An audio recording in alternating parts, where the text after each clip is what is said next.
pwedeng may prostate problem na ang Good lalaki evening at mga kapwa, ang mga prostate daw. bawasan at yung mga pagkain dapat damihan. Okay? Ang prostate kasi, ano yan, sa labasan ng ihi yan eh. Sa labasan ng ihi, banda roon yung prostate, maliit lang ang size niya. Para siyang kastanyas yung size. At lahat ng lalaki may Nako Dok, tigilan mo na yung Pero ka-prostate. pagdating ng edad, 50 Mamatay years na ito old, eh. usually, isang Lilipat na pala ito, umuwi na eh. Nasa heart center So na eh. medyo nababarahan na yung daanan ng ihi. Pag edad 60, yan, barado na. So, mas marami, halos lahat ng lalaki, lalaki ang prostate. Yung sa sintomas, karamihan magkakaroon. Ha? Ito ang Nagpunta na sila? signs na Bakit di nila ko may minisage? daanan ng pag-ihi. Number 1, yung mga lalaki, iinan ng ihi. Madalas na umihi sa isang araw. Number 1. Number 2, sign, gumigising na ng madaling araw para umihi. Gigising na isang beses, dalawang beses, tatlong beses para lang umihi. Sabihin, medyo nag-iipon na yung ihi. Number 3, pwedeng may dugo sa ihi o sa semilya. So blood in the urine or semen. Pero hindi lahat. Number 4, mahapdi pag-ihi. Parang may burning sensation pag umiihi ang lalaki. Number 5, sumasakit Dok ha, umayos ka, Dok, ha? sa may prostate area. Actually, medyo bad side na pag sumasakit. Ipapacheck agad tayo sa urologist. Number 6, papatak-patak ang ihi. Dribbling of urine. When mahina na yung buga ng ihi. Dati, kaya niya umihi ng maximum. May kasabihin, pataasan ng ihi. Ngayon, hindi na makataas ng ihi. Mahina na ang dati. Umayos ka Dok. 4, May natatamaan. pag-umpisa na ihi, matagal makihintay. Maghintay ka 20 seconds bago lang makaihi. Okay? Para malaman kung may prostate problem, papa-ultrasound natin yung prostate na nasusukat yan. May size yan, 25 grams. Ang normal, pag mas mataas, mas malaki. Papacheck tayo sa urologist, may mga PSA Baboy at test, saka at chicken. ibang test. Yung iba ba, ina-examine ng urologist, internal exam, ginagamit yung daliri, kinakapa yung prostate, yung sa puwet, urologist, ginagawa. Anyway, bibigay ko yung mga pagkain dapat iwasan, bawasan kung may prostate problem. Ito kasi po mga medical studies natin, medyo nakakalito talaga siya. Merong mga pagkain na maganda sa ibang sakit, pero dapat bawasan sa ibang sakit. So, Anong buwan yan yung sinabi niya? ninyo.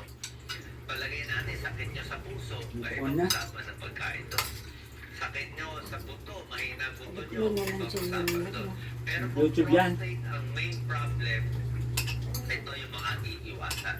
Number 1, red meat and processed meat. Red meat, mainly beef daw talaga eh. So, yung mga beef, mga steak, babawasan.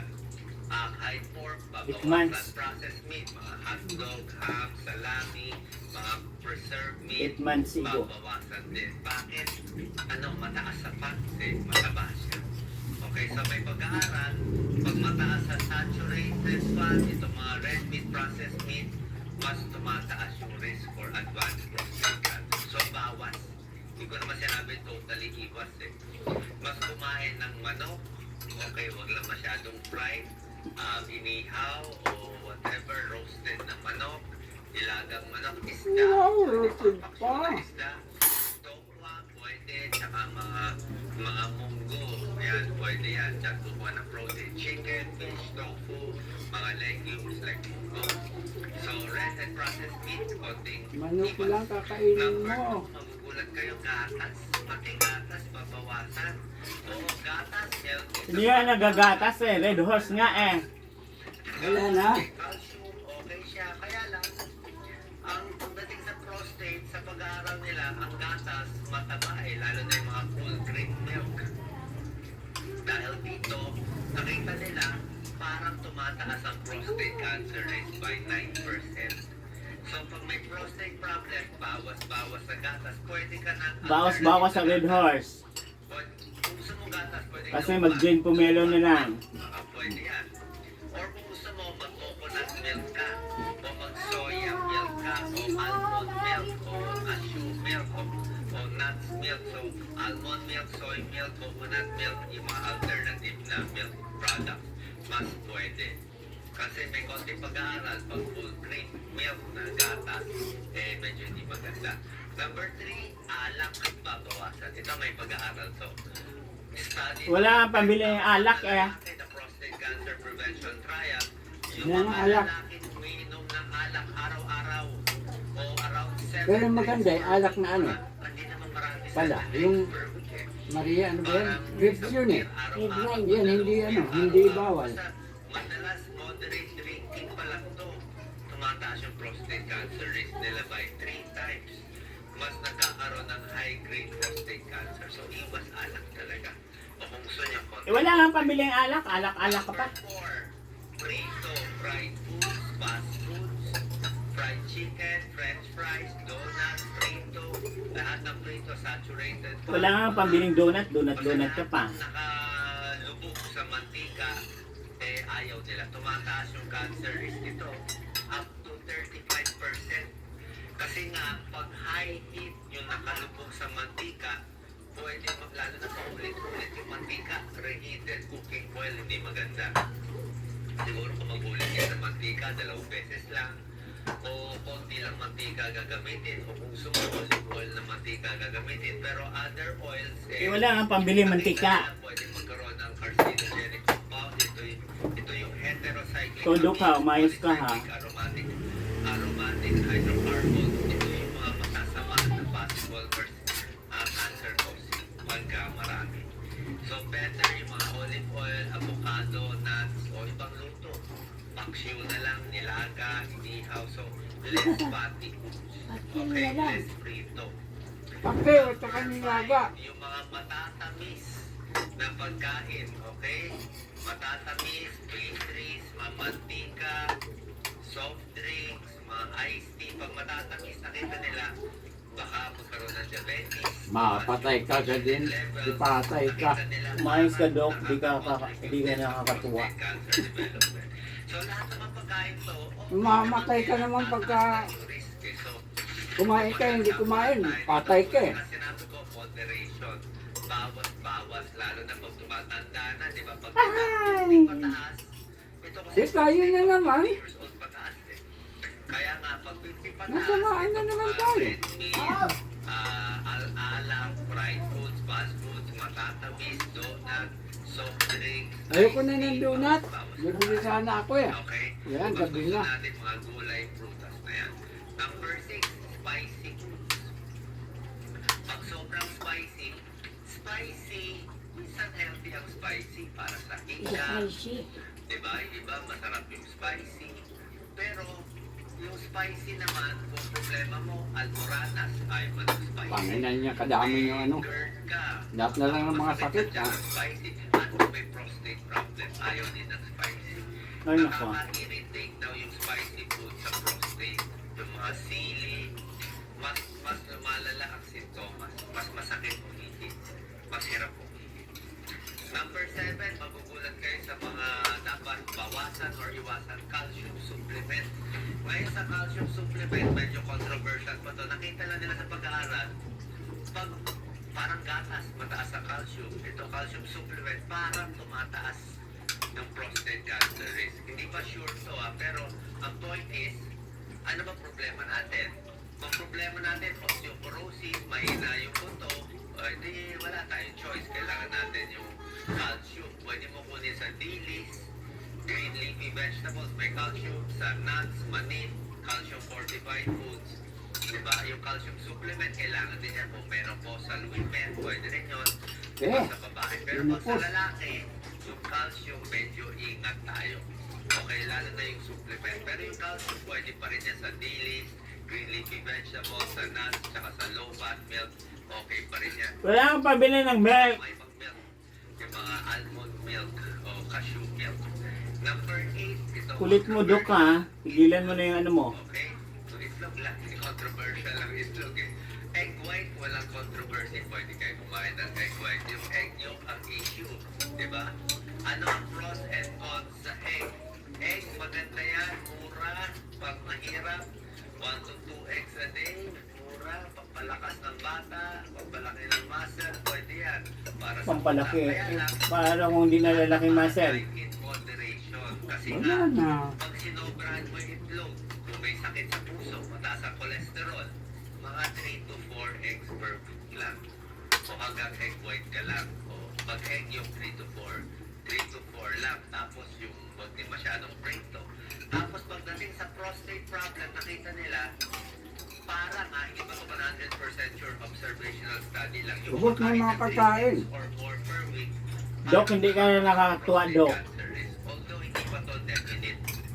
Kasi nga nakita nila yung mahilig kumain ng itlog ay hindi rin nag-exercise tsaka overweight din. So yung eggs and prostate hindi pa ganun ka-sure. Pero para sigurado siguro 3 to 4 eggs per week lang. Siguro 1 egg every other day. Huwag na lang prito, hard-boiled egg na lang. Ako nga, kumakain ako ng paa. Tsaka syempre, sasamahan Kasi kailangan ko ng collagen. exercise, maganda yan sa prostate, very important. Daily exercise, tsaka huwag magpapataba. So huwag magpapataba, daily exercise yan ang good for the Uy, bata! At itong mga pagkain good for the prostate. Green leafy vegetables, cruciferous vegetables, ano to, broccoli, cabbage, lahat yan, mga kangkong, malunggay, lahat yan. Pag kumain ka ng maraming gulay, 2-3 tasang gulay every day, 20% less chance of prostate cancer. Ang ganda. Diba? So, baka minsan, Hi! konti, pero mas What's your problem? Tayo na ng kanin. Kamatis, antioxidant like commit, bawas prostate. So, green leafy vegetables, kamatis, green tea, okay din. Green tea, maganda. Oily fish, mga bangus, tuna, pwede yan.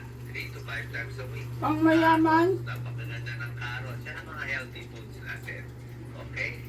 So, more ng healthy foods, less unhealthy. Pero kung may prostate problem, syempre, ito mga may sintomas na, pupunta tayo sa urologist, mga lalaki. Ay, nako, prostate cancer. Mga 40 lang and above. Papakita, pa-ultrasound yung prostate. Kung lumalaki, ito mga gagawin natin. Plus, may gamot bibigay sa iyo ang urologist. Ang Prostate. pangalan ng gamot, usually finasteride. Matuwang na. Pampaliit ng prostate dahan-dahan. Meron din mga tamsulosin. What's your problem? Maluwag, depende yan.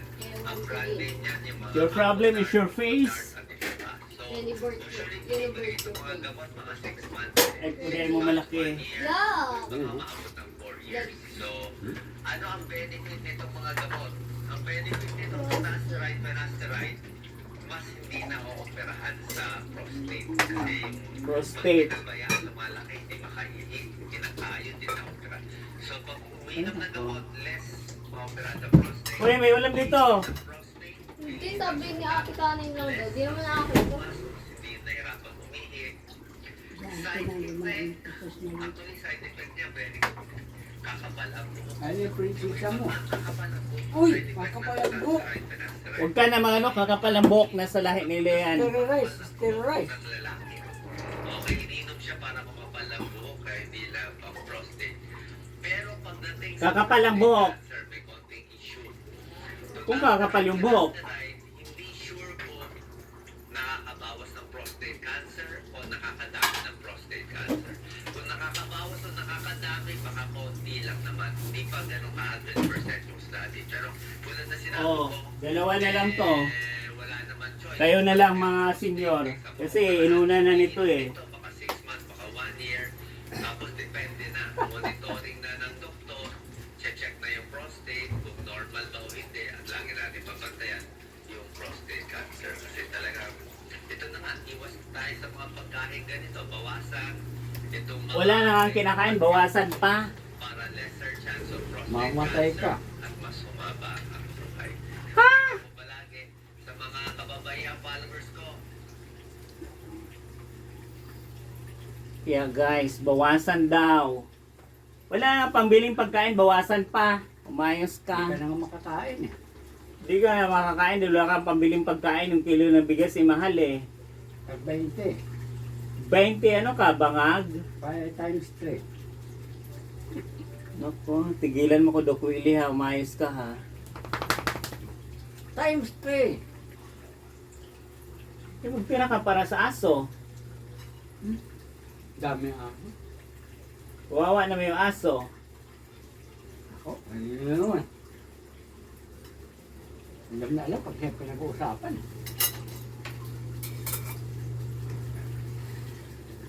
Kawawa, kaya makulit. Ay nako, tapos na ang mga kapwa maghapunan mga guys. Tapos na.